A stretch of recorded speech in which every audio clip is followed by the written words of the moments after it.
-13.6 electron volt, ठीक है, ये तो अपन को पता भी है। ग्राउंड स्टेट का मतलब n = 1, है ना। आगे बोल रहा है what will be the potential energy, potential energy क्या होगी।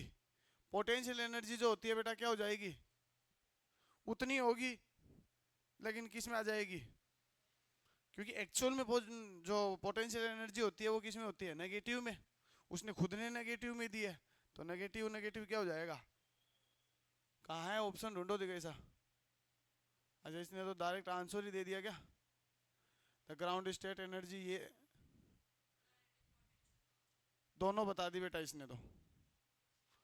और ये सच है कि देखो लिखा हुआ है potential energy of the hydrogen atom -2 multiply क्या होगा, kinetic energy of hydrogen atom, क्योंकि काइनेटिक एनर्जी में आता है ½ mv²। समझ गए, सिंपल सा क्वेश्चन था। Next, what are the different series of hydrogen spectra, सबका नाम पूछा है, सबका बता दोगे, लाइमन, बामर, पासन, ब्रैकेट और फुंड। लास्ट मैंने कहा था एक और आती है कौन सी, हेम्प्री, हालांकि उसकी जिक्र होता नहीं है कहीं, लेकिन ये पूछ ले तो आप इसको याद रखना। ये तुम्हारे सब एनसीईआरटी के क्वेश्चन है, ये सब क्या है, एनसीईआरटी के क्वेश्चन है, ठीक है ना। एनसीईआरटी में देखो पहले तो एमसीक्यूज दे रखे हैं, ठीक है, उसके बाद में क्या शॉर्ट क्वेश्चन दे रखे हैं, फिर उसके बाद में कौन से, ये 1-1 नंबर वाले शॉर्ट क्वेश्चन, फिर कौन से 2-2 नंबर वाले, फिर 5-5 नंबर वाले, ये सब मैंने यहाँ सॉल्यूशन करके दे दिया है। ये पीडीएफ उसी चीज़ की है बेटा, ठीक है। तो इसको फिर, इसमें कोई एमसीक्यूज है नहीं शायद, और इसमें मैचिंग वाला क्वेश्चन भी एक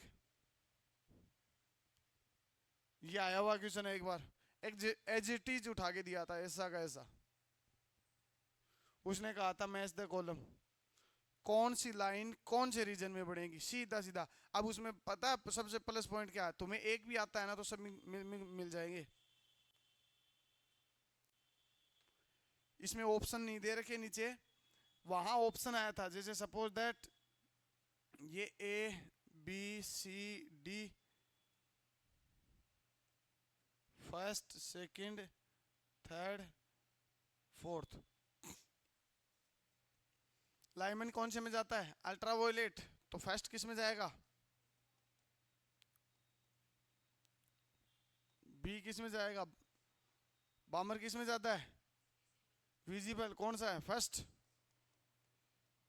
उसके बाद में जितने भी आएंगे वो सब किस में जाएंगे, इंफ्रारेड, तो कौन सा,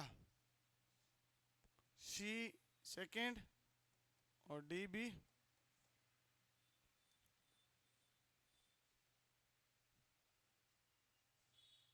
हो सकता है को किसी एक के साथ ये लगा हुआ मिला हो, तो वो तो किसी के साथ आ सकता है। क्या बोला है उसने, अब्जॉर्प्शन स्पेक्ट्रा, बेटा अब्जॉर्प्शन होती है एनर्जी तभी तो क्या दिखता है तुम्हें, स्पेक्ट्रम दिखता है। बात आ गई समझ में। तो ये तो ऐसे पहले खुद बनाया करो, नीचे आंसर की उम्मीद मत किया करो, जहां तक हो सके खुद मैच किया करो। और क्रॉस द मैच वाले में बेटा 1 या 2 मिलते तुम्हारा तो आंसर आ जाएगा। तो इसका सबसे अच्छा प्लस पॉइंट ये होता है इन 4 में कोई 2 आने चाहिए, और थोड़ा बहुत पढ़ा हुआ होता है तो हो जाता है काम। अब लाइमर, बामर, पासन, ब्रैकेट, फुंड, ये सब के बारे में पढ़ते हो, तुम्हें ये कुछ भी नहीं आता तो ऐसा ऐसा बता कि लास्ट शुरू की 2 को छोड़ दो, बाकी सब की क्या होती हैं, इंफ्रारेड होती हैं। एक लाइन से आंसर आ जाएगा लगभग का, समझ गए ना। तो ऐसे क्वेश्चन करने हैं। दूसरे वाली पीडीएफ है ना, वो है कैलकुलेटिव, उसको लाते हैं पहले। कौन सी थी वो, कौन सी दे रहे, ये थी आई थिंक, ये थी। पहला क्वेश्चन,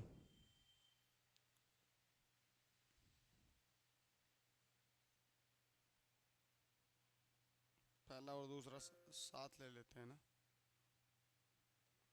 पहला क्वेश्चन क्या कह रहा है, n greater than 4, मतलब n की वैल्यू क्या होनी चाहिए, 4 से ज्यादा, मुख्य क्वांटम नंबर के लिए इलेक्ट्रॉन के कुल संभव संख्या होगी। ये पीरियोडिक टेबल और इसको मिक्स करके पूछा है। n इज इक्वल्स टू 4, मतलब एटलीस्ट 4 तो भरे जाएंगे, 4 तो भरे जाएंगे। कौन कौन से भरे जाएंगे बेटा?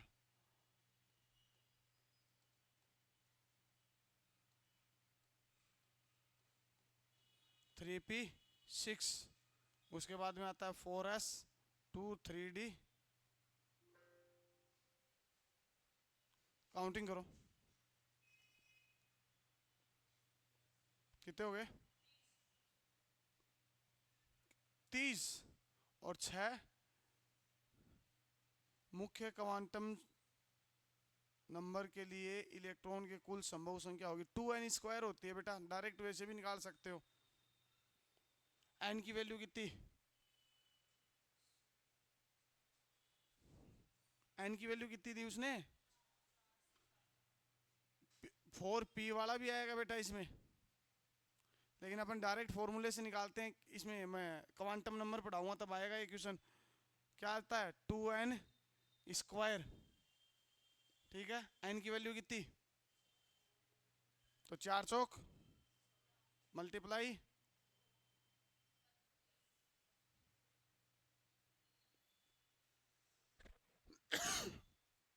ठीक है। ये क्वांटम नंबर देखेंगे तब आएगा, 2n² होता है निकालने। अगला पूछा है इन बोहर एटम रेडियस क्या होगी?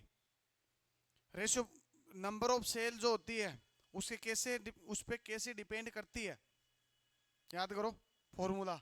आर इज इक्वल टू क्या लिखा था? 0.59 मल्टीप्लाई n² अपॉन z। तो n² का क्या है? Direct proportional. कौन सा? ऐसे क्वेश्चन बहुत आते हैं भाई,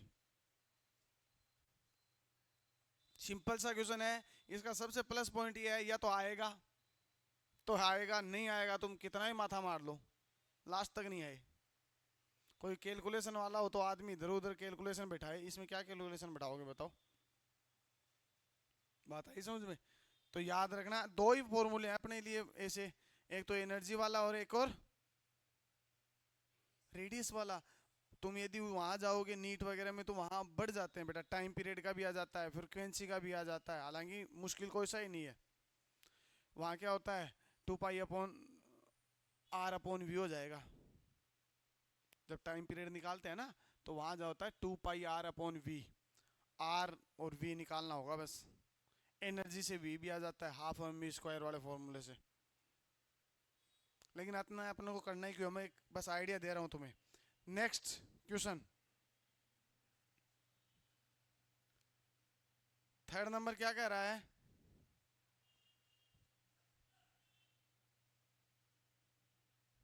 थर्ड नंबर कह रहा है बेटा कि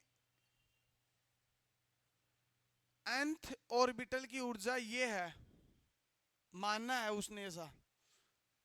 इसका मतलब डेफिनेटली बेटा इसने z को ए कर दिया है। एनर्जी का फॉर्मूला क्या था अपना? -13.6 मल्टीप्लाई z²/n²। z कुछ भी नहीं बोला, इसका मतलब एक माना है इसने। अब एनर्जी के दोनों फॉर्मूले काम में आएंगे। एनर्जी को किससे निकाला जा सकता है? लेमदा से भी निकाला जा सकता है, 1/λ/r वो वाला, ठीक है। डिपेंड करेगा ये क्या दिया है अपन ने, उस हिसाब से कैलकुलेशन लानी होगी। तो इसमें लिखा हुआ है देखो, ये है तो इलेक्ट्रॉन को पहली कक्षा से दूसरी कक्षा में ले जाने के लिए कितनी एनर्जी की रिक्वायरमेंट होगी? तो बेटा कुछ भी तो नहीं करना, n की वैल्यू 1 रखो पहले तो तुम्हें पहले की एनर्जी मिल जाएगी 13.6। एक का स्क्वायर 1, तो पहले वाले कितनी होगी? 13.6। दूसरे की निकालते हैं, n की वैल्यू 2, 2 दूनी 4, 4 से डिवाइड करो इसको, कितना आएगा बोलो? 3.6, ओ सॉरी 3.4, कितना आएगा? 10 पॉइंट, ढूंढो कौन सा है। और हाइड्रोजन के लिए तो बेटा तुम्हें पता ही होनी चाहिए एनर्जी। जैसे मैंने डायरेक्ट लिखे थे ना, ऐसे सेल बनाए थे अपन ने, ऐसे सेल बनाए थे, फिर अपन ने बोला था पहले की कितनी होती है? 13.6, दूसरे की होती है 3.4, अगले की होती है कितनी? 1 पॉइंट। बता कैसे निकलेगी? तुम तो इस वैल्यू को याद रखना, 13.6, नीचे संख्या बढ़ाते जाना है। पहले 1 रखोगे बेसी की बेसी रहेगी, 2 रखोगे 4 से डिवाइड कर दो, 3 रखोगे 9 से डिवाइड कर दो, 4 रखोगे 16 से डिवाइड कर दो, इस बार 0 पॉइंट में आ जाएगी। तो हाइड्रोजन की तो एटलीस्ट 3-4 जो सेल हैं उनकी एनर्जी आपको पता होनी चाहिए, क्योंकि काम आती है। कई बार डायरेक्ट क्वेश्चन, क्योंकि हर बार आपको पता है आपने प्रैक्टिस कर ली, ये क्वेश्चन कर लिया, उसके बाद में आप दोबारा जब प्रैक्टिस कर 10 बार इस क्वेश्चन को लिया, 11वीं बार भी यदि तुम इस क्वेश्चन को कर रहे हो लिख के, फिर तो ये तुम्हारी बेवकूफ़ी है ना। कई क्वेश्चन ऐसे होते हैं तो बेटा डायरेक्ट रट जाते हैं, आंसर आना चाहिए बस। इसका एडवांटेज ये होता है प्रैक्टिस करने का फ़ायदा। बस तुम प्रैक्टिस करोगे तो वहाँ क्या है, कई क्वेश्चन मान लो सपोज दैट ये क्वेश्चन दिख गया, याद भी नहीं है, मैं मान लिया बात को, लेकिन तुम्हें डायरेक्ट इतनी बार किया, तुम्हें पता है पहली से दूसरी में जाता है या दूसरी से पहली में आता है, तो कितनी एनर्जी निकालेगा, 10 पॉइंट। तो जाएगा तो कितनी लेगा, इतनी लेगा। बात है कि समझ में? तो सीधा आंसर मारो, बार बार कैलकुलेशन नहीं होती। लेकिन ये तब होगा जब कॉन्फिडेंस तब आएगा, ये तब 3-4 बार करोगे इस क्वेश्चन को, इस टाइप के क्वेश्चन को। ठीक है, करी हुई सीट को दोबारा किया करो, करे हुए जो क्वेश्चन होते हैं तुम्हारे उनको दोबारा किया करो, कॉन्फिडेंस आएगा उनसे। एग्जाम्पल के लिए बताऊं, यदि तुम्हें कोई 1 साल पहले कहता है कि 12वीं करके दिखा, तो 12वीं में वही हालत खराब थी। लेकिन आज तुम्हें कोई कहता है कि 12वीं पास करना कैसा काम है, तुम कहोगे ये ले यूं करके आए हैं। नहीं, तुम्हारे जूनियर पूछते होंगे कि कैसे पास होंगे, कैसे पास होंगे, अरे क्यों मस्त रहे तुम, हो जाएगा, कहते हो ना। तो यही डायलॉग तो तुम भी तो सुनते थे, क्योंकि जो इंसान एक काम यदि कर चुका होता है तो उसको पता है दोबारा वो काम कैसे करना है। अब पहली बार वो उससे पहली बार वाले से बढ़िया ही होगा। तो इसीलिए करी हुई सीट को भी किया करो, ऐसे मत सोचा करो कि एक बार सीट हो गई, हम तो वो हैं अक्सर जीरोक्स मशीन, एक बार जिस क्वेश्चन को कर दिया छप गया है। काश ऐसा होता, नहीं है ना। तो किया करो इसको बार बार। नेक्स्ट क्वेश्चन क्या कह रहा है, हाइड्रोजन स्पेक्ट्रम में लाइमन तथा बामर सीरीज की अधिकतम तरंग दैर्ध्य का अनुपात क्या होगा। क्वेश्चन देखो ध्यान से, क्या पूछना चाह रहा है ये हमें, ये इसने पूछना चाह रहा है मैक्सिमम लेमदा। ये कहानी यहां से आएगी, लेमदा मैक्सिमम कब होगा, ये मैक्सिमम कब होगा, जब एनर्जी क्या होगी, और एनर्जी मिनिमम कब होती है, जब उन दोनों के बिल्कुल क्या नाम है, देखो एग्जाम्पल के लिए समझते हैं, ये अपन ने सेल बनाई थी, ये बना रखी है ना, दोबारा क्यों बना रहा हूं फिर मैं। जैसे एक तो होता है इलेक्ट्रॉन, इससे चल के इसमें आए तो कितनी एनर्जी निकली थी, 10 पॉइंट। ठीक है, तो मैंने n1 की एक वैल्यू तो देखो फिक्स रखनी पड़ेगी, n1 की वैल्यू मैंने 1 कर दी, n2 की वैल्यू वेरी कर रहा हूं, अब n2 की वैल्यू वेरी कर रहा हूं, तो ये क्या हो रही है बेटा, निकाल लो ना, -13.6 जेड अपनों को सेम रखना है, 1 का स्क्वायर 1, 1 का 2 का स्क्वायर 4, ये तो था ना 1/n1 स्क्वायर -1/, इसको निकालो कितना आएगा 3/4, 3/4 का मतलब हो गया बेटा ये 4 12, 3.4 मल्टीप्लाई 3 कितना होगा,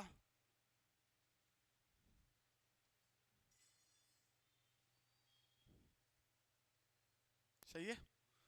एक होता मैं n2 की वैल्यू क्या रख दूं, इनफिनाइट, क्या रख दूं, मिनिमम मैक्सिमम देखना चाह रहे हैं ना अपन, वैल्यू से देखना चाह रहे हैं। देखो मैं बाद में तो डायरेक्ट अपन याद रखेंगे, एक बार मैं तुम्हें समझाना चाह रहा हूं बस। एक बार में देखो n1 की वैल्यू मैंने फिक्स कर दी, और ये हमेशा फिक्स रहेगी यदि तुम्हें रेशियो मैक्सिमम मिनिमम का रेशियो खेलना है तो। n2 की वैल्यू वेरी कर रहा हूं, एक बार तो लिख रहा हूं मैं दो ही कंडीशन हो सकती हैं, या तो बिल्कुल पास से आ सकता है, और एक कंडीशन मानते हैं बिल्कुल एंड से आएगा, दूर से आएगा। एंड से का मतलब अगली बार n2 की वैल्यू कितनी रखूंगा, यहाँ पे क्या रखेगा 1/इनफिनाइट, 1/इनफिनाइट कितना बन जाएगा, ये वैल्यू कितनी रहेगी,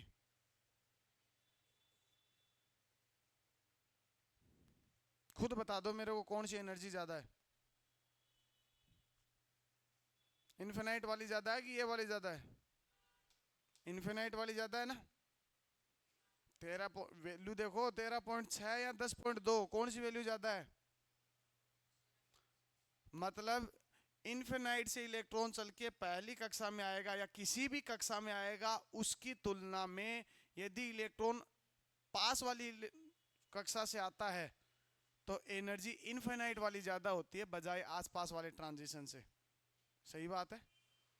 ये चाहे पहली कक्षा की बात करो चाहे दूसरी, दूसरी कक्षा करोगे तो n2 फिक्स रहेगा कितना, n1 फिक्स रहेगा कितना 2।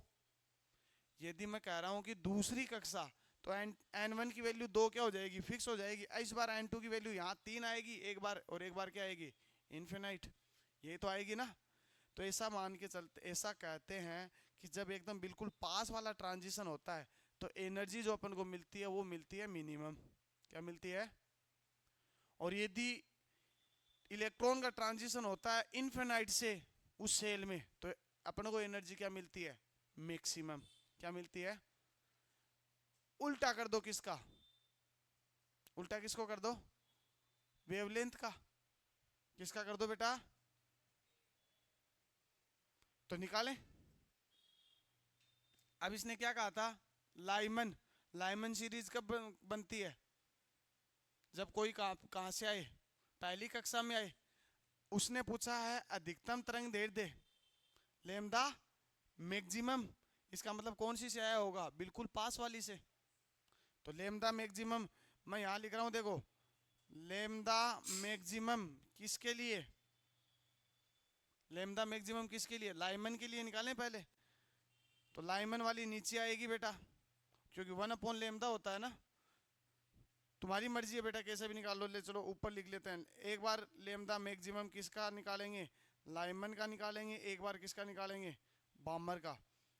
बस ये नीचे रखेंगे, इतना याद रखना। आर में लिख नहीं रहा, उड़ेगा बेटा दोनों में कॉमन आके। जेड भी नहीं लिख रहा, वो भी उड़ेगा। ठीक है। 13.6 नहीं लिख रहा, सॉरी आर लिख दिया, जेड इसको नहीं लिख रहे अपन क्योंकि दोनों उड़ेंगे, सेम है दोनों के लिए। डायरेक्ट लिखते हैं। 1/n² था, तो किससे आ रहा है, दूसरी से पहली में। तो क्या आएगा, यहाँ एक साइड में कर देते हैं, 1/1 माइनस 1/, टोटल कितना बनेगा 3/। तो ये क्या होगा 3/4 मल्टीप्लाई। अब किसका लिखेंगे, बामर का ऊपर आएगा। बामर का ट्रांजिशन कौन सा होगा, 3 से 2 में, 3 से। तो 1/4 माइनस 1/9, एलसीएम निकालो बेटा, 36। कितना आएगा 36। तो ये कितना होगा 5/5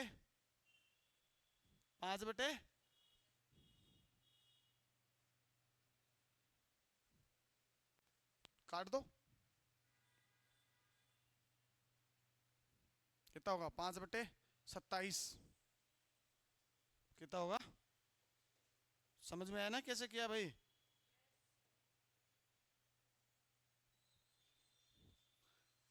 एक नोट डाल के लिख लो, ये बात अपन ने नहीं लिखी थी, अब वापस क्वेश्चन के टाइम लिखेंगे।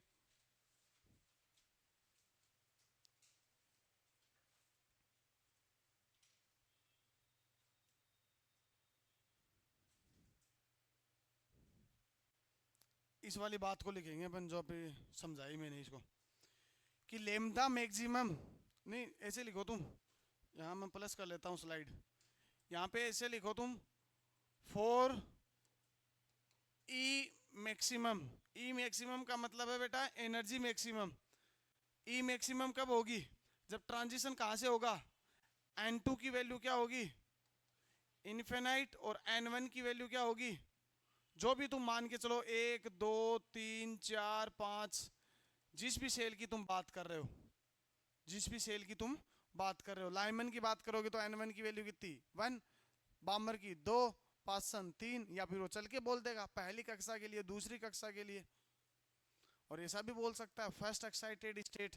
फर्स्ट एक्साइटेड स्टेट का मतलब कौन सी की बात कर रहा है, दूसरी की। यदि वो पूछ ले क्या, एनर्जी मिनिम, सॉरी मैक्सिमम कैसे लिख दिया मैंने, इसको बोलते हैं डिस्टल ट्रांजिशन,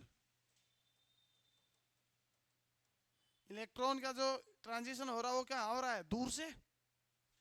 कहां से हो रहा है भाई, दूर से। और इस वाले को कहते हैं, यहाँ N2 की वैल्यू क्या होगी, जो भी सेल तुम काउंट करके चलोगे, तो यहां लिख देता हूं मैं N1 प्लस 1, N1 प्लस, और N1 कितना हो सकता है, वह 1 2 3 4 5। ये बात किसको समझ में आई?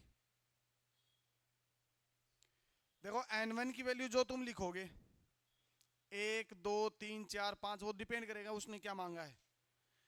जो N1 की वैल्यू होगी, N2 की वैल्यू क्या हो जाएगी, प्लस। पहली कक्षा है तो कौन सी से ट्रांजिशन होगा, दूसरी से। यदि N1 की वैल्यू 2 दे दी तो ट्रांजिशन कहां से होगा, तीसरी से, क्योंकि N1 प्लस क्या है, ठीक है। इसको कहते हैं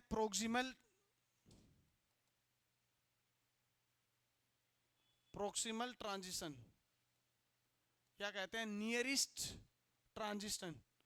इलेक्ट्रॉनों का ट्रांजिशन क्या होगा, बिल्कुल पास वाला होगा, ठीक है। जो कहानी एनर्जी की होती है वो कहानी किसकी होगी, इनवर्स किसके साथ होगा, लेमदा। सेम किसके साथ होगा, न्यू के साथ, फ्रीक्वेंसी के साथ।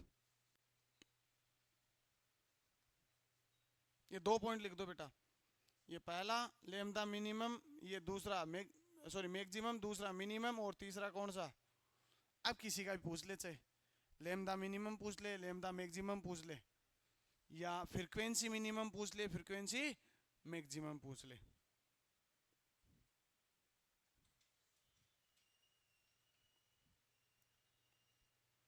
पूछ ले कि लाइमन के लिए मैक्सिमम फ्रीक्वेंसी कितनी होगी। लाइमन का मतलब कितना, 1। फ्रीक्वेंसी का मतलब जो कहानी किसके साथ है, एनर्जी के साथ। N2 की वैल्यू इन्फिनाइट, N2 की वैल्यू कितनी, तो जो पहली सेल की एनर्जी होती है वही क्या होगी, उसकी मैक्सिमम फ्रीक्वेंसी होगी। बस वहां क्या आ जाएगा, हर्ट्ज। यहाँ लिख रहे थे इलेक्ट्रॉन वोल्ट लिख रहे थे ना, वो क्या आ जाएगी, हर्ट्ज। चले आगे, नेक्स्ट।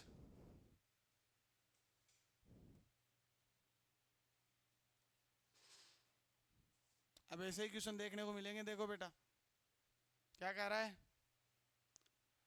कि first Bohr radius of atom Z बोला है उसने, कितना, 82। बता सकते हो कौन सा था, 82 पे कौन सा आता है,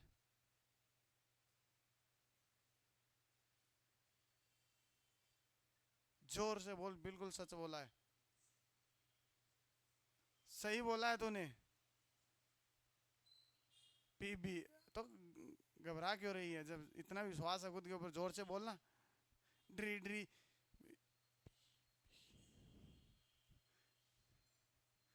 एटलीस्ट तुम तो सही बोलोगे ना। पूरे 2 साल में क्या पढ़ा, और मैंने 3 4 एटॉमिक नंबर याद करवाता हूँ मैं रेडियोलॉजी में, मोस्टली वो तो याद रखने ही है। कौन कौन से, जैसे कि लेड, अच्छा पेन पे क्लिक नहीं हुआ है। जैसे कि लेड कितना होता है, 82।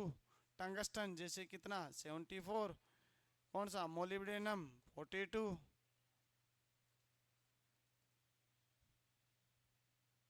रोडियम कितना, 45।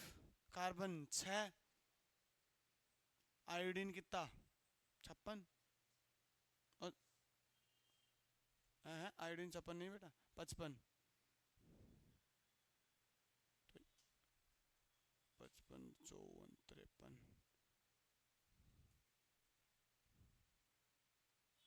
18 2 8 2 10 18 36 54 53 होता है बेटा।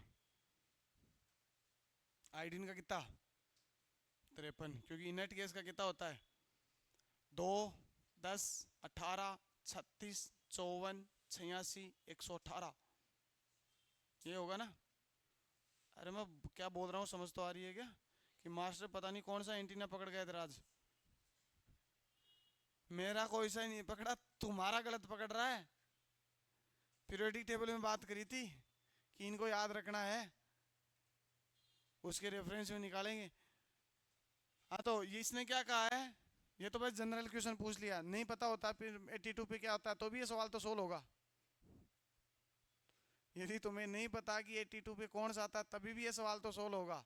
कैसे, देखो ठीक है, जेड और रेडियस कितनी है आर, तब कह रहा है कि रेडियस बताओ किसकी।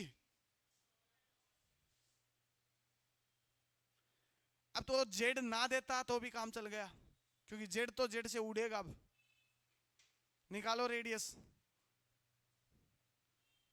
रेडियस निकालो रे फटाफट, मैं इसको इतनी देर में इसको साफ सफाई कर लेता हूँ। आ जाना चाहिए था आंसर शायद मेरे हिसाब से।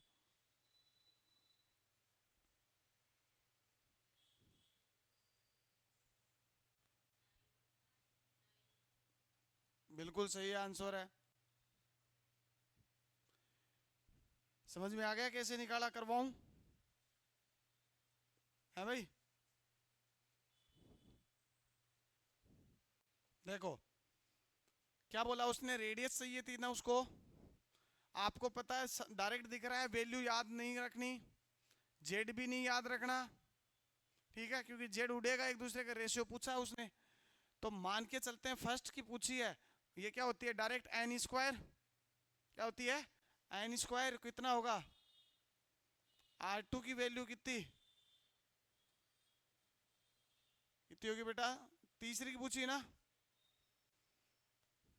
तो कितना होगा R2 पूछा है ना उसने, R2 क्या हो जाएगा 9। उसने कहा है कि क्या है R, तो कैपिटल R कर दो उसकी जगह, क्या जाएगा।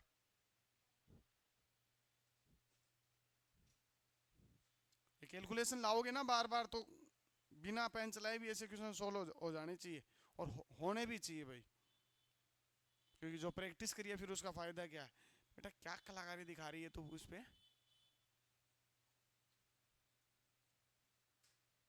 ये रेड कलर का जो भी बना के तू ऐसे कर रही थी उसको।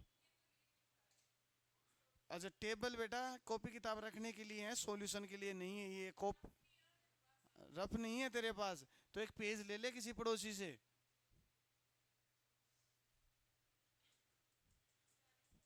मास्टर हमें टैलेंट दिखाना है, तो कुछ ही नहीं मिला तो क्या टेबल, एटलीस्ट याद तो रहेगा कि हमने वो इस दिन वो सवाल किया था। समझता नहीं है तू, पेपर की व्यवस्था हो रही है। नेक्स्ट क्वेश्चन, अगला लिखा हुआ है कि which one of the series of hydrogen spectrum is in the visible region, शायद बताने की जरूरत नहीं है, कौन सी। ऐसे क्वेश्चन रिपीट नहीं करेंगे अपन भाई। नेक्स्ट क्वेश्चन क्या कह रहा है,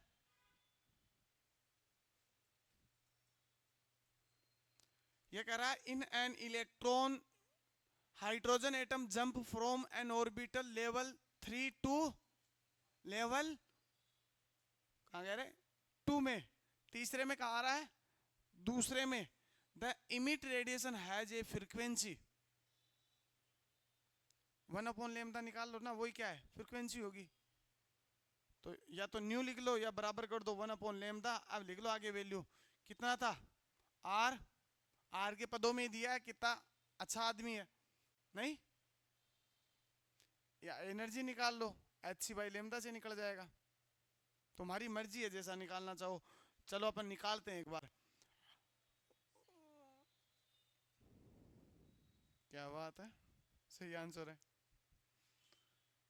चलो तो फिर एक बार सबको चांस देते हैं, तब तूने निकाल लिया, निकालो रे कलाकारों, कॉपी पेन एक एक पेज ले लो। भाई साहब महफिल में नहीं है कि आराम से लाते बलाते मार के भाई साहब यूं लगा के, हाँ साहब चलने दो, वंस मोर।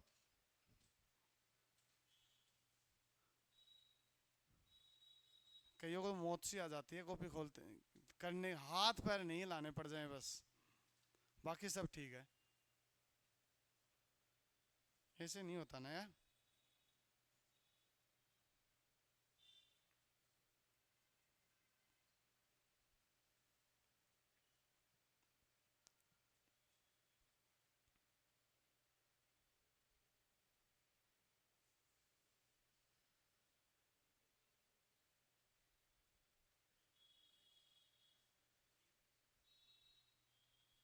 आंसर निकाल, उससे क्या पूछ रहा है?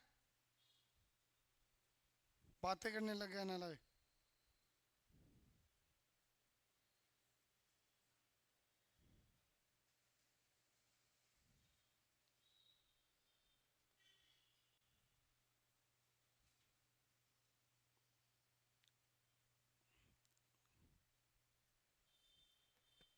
एक ऐसा क्वेश्चन मेरे को याद आया लेकिन वो मेरे को मिल नहीं रहा।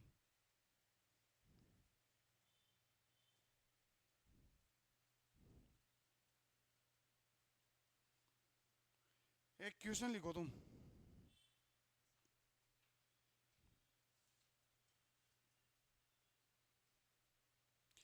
Calculate calculate wavelength for calculate wavelength for calculate wavelength for second line of बामर, second line of बामर, second line of Balmer series for helium plus ion, for helium plus ion. निकालो। ये तो अब लगभग हो जाएंगे इसको तो छोड़ते हैं अपन। नेक्स्ट करो। मैंने कहा है फाइंड आउट या calculate wavelength for second line of Balmer series for helium plus ion. R के पदों में ले आना बेटा, आर के पदों में ले आना, ठीक है? आर की वैल्यू मत रखना चाहिए तुम।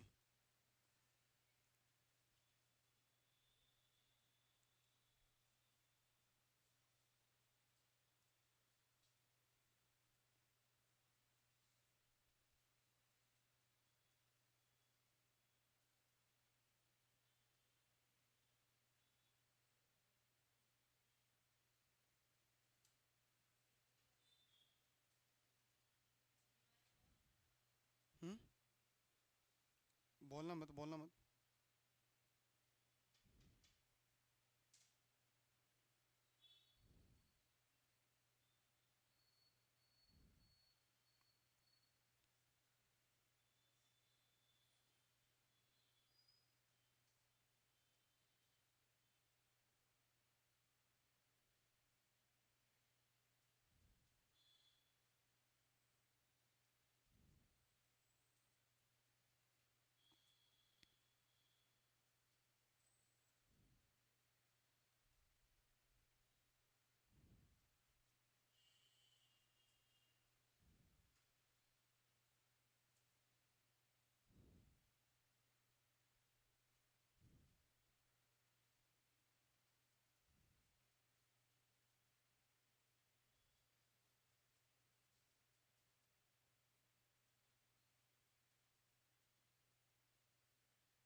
लिखे?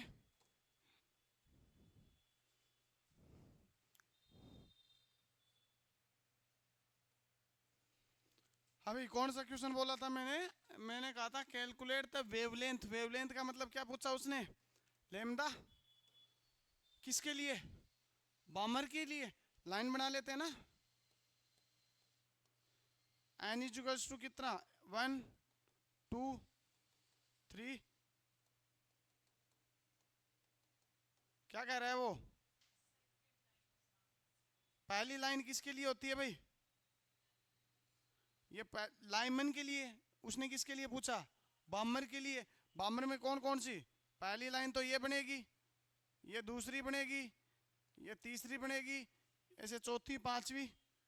ठीक है। उसने कौन सी के लिए पूछा? Second line. निकालो। तो 1/λ इज इक्वल टू क्या होता है? R into Z square. Z की वैल्यू कितनी?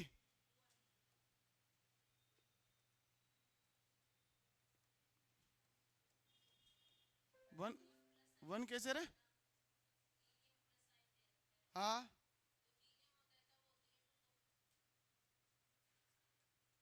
ठीक है। किसकी होती है? जेड का मतलब क्या होता है?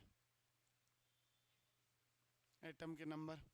तो हीलियम के ऊपर तू चाहे 0 लगा, चाहे +1 लगा, चाहे +2 लगा, -1 लगा, -2, क्या उसमें प्रोटॉन की संख्या बदलेगी? तो परमाणु क्रमांक बदलेगा। तो जेड कैसे बदल दिया भाई? क्या लिखाया था स्टार मार के? एक एटम के लिए जेड कभी भी चेंज है। भूल गई वो बात? जो स्टार मार के जो बातें लिखवाता हूँ, मेरे को पता है तुम आज न कल दोबारा आओगे उस बात पे। तुम्हें लगता है मास्टर एक छोटी सी लाइन के लिए क्या बार बार बार बार। लो, इसी दिन के लिए हैप्पी बर्थडे टू यू। फिर मास्टर का तेरा तेरी करते हो। ऐसे थोड़ा ना होता है बेटा। Multiply 1/n²। 1/n1 का होल स्क्वायर। n1 की वैल्यू इस बार कितनी? 2। डायरेक्ट लिख दूं क्या मैं? 4 - 1 कितना?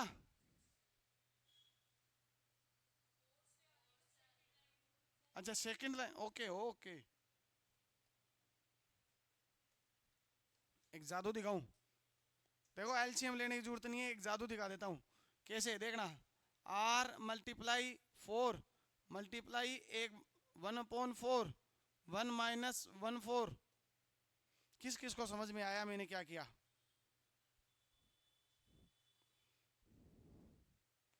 बेटा मैंने कॉमन उड़ा लिया। कौन सा? 1/4 कॉमन निकाल लिया मैंने। क्यों निकाला मैंने? मन में थोड़ा ना कि मेरे, क्योंकि मेरे को बाहर 4 दिख रहा था, मेरे को उड़ाना है इसको, इसलिए निकाला मैंने। वरना मैं एलसीएम तो लेके लाना ही था। ये कैलकुलेशन के तरीके होते हैं बेटा। ये तुम्हारा प्रेजेंस ऑफ द माइंड कितना काम करता है उस टाइम, उस पर बात होती है। अगेन ये प्रैक्टिस से आएगी ये चीज़। क्योंकि हर क्वेश्चन को बार बार करोगे तो एक ही पैटर्न से तो नहीं करोगे। और जल्दी करने की कोशिश करोगे तो नया तरीका ईजाद अपने आप हो जाएगा। तो अब कितना निकलेगा? देखो 3 1 4 × 4 3/4। तो क्या होगा? r 3/। लेकिन ये किसकी वैल्यू है? क्या पूछा उसने? लेमदा। उल्टा कर दो। इसका भी ध्यान रखना, यहाँ पे भी खेल खेल जाता है कि 1/लेमदा पूछा है कि लेमदा पूछा है। लेमदा पूछा है तो उल्टा होगा ये चीज जो आएगी वो। कहीं जल्दी जल्दी में कैलकुलेट किया, ये मास्टर क्रैक कॉमन लेगी, कितना फास्ट किया आंसर, और पहला ही ऑप्शन मिलेगा। उसको पता है कि तुम अब पेशेंस नहीं दिखाओगे, अब आंसर मिला है तुम्हें, नहीं दिखाओगे तो वो ये ऑप्शन तैयार मिलता है। पूरी मेहनत पे 1 मिनट लगती है, स्वाहा। ठीक है, याद रखना इस बात को।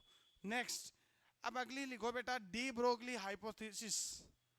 अगला कौन सा आता है?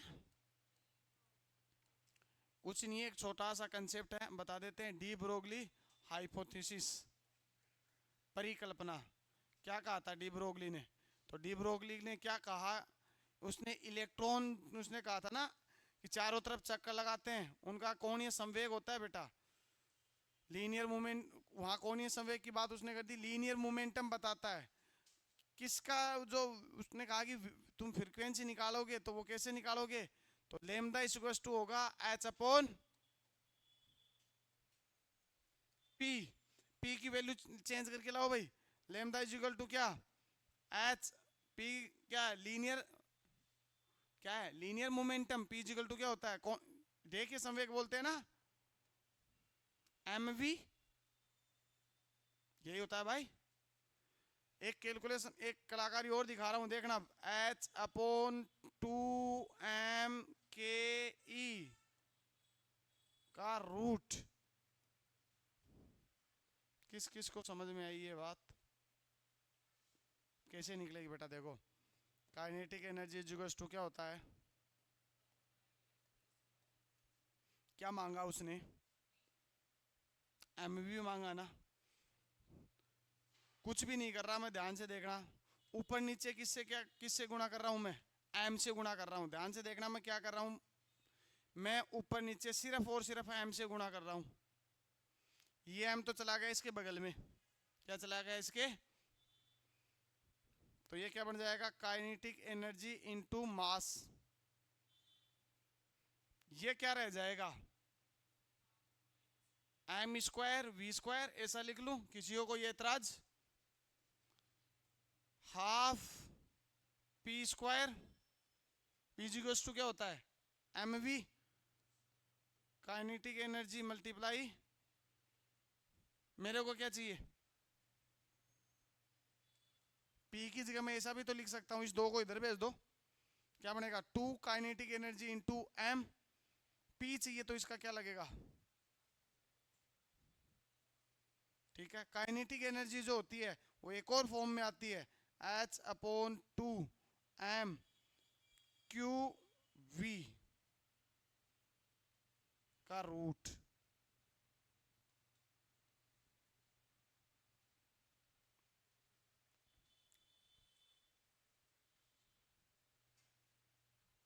सही है।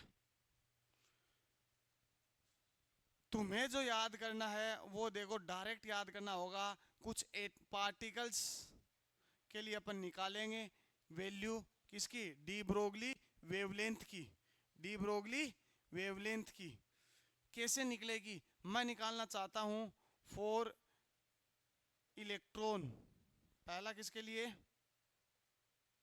इलेक्ट्रॉन के लिए। कैसे निकलेगी, देखो ध्यान से, मैं डायरेक्ट लिख रहा हूं। पहले तो लेमदा इज इक्वल टू आएगा बेटा 12.24। देखो पहले इस फॉर्मूले में यहाँ वो बता और देता हूं कौन सी चीज क्या है। यहाँ एच क्या है, प्लांक्स कांस्टेंट, एच क्या है, पी क्या है, लीनियर मोमेंटम, क्या है भाई,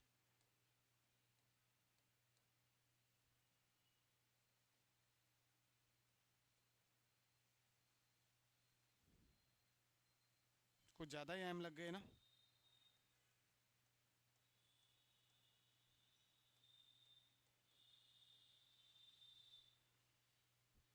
और कौन सा, लेमदा क्या है, वेवलेंथ, क्या है, कोई नई चीज आई, ये आई, एम क्या है, मास, वी क्या है, वेलोसिटी, और क्या चीज आई नहीं,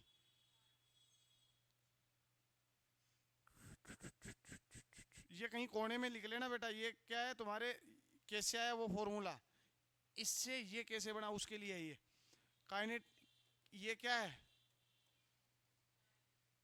काइनेटिक, और क्या बच गया भाई, क्यू क्या है, चार्ज, और वी क्या है,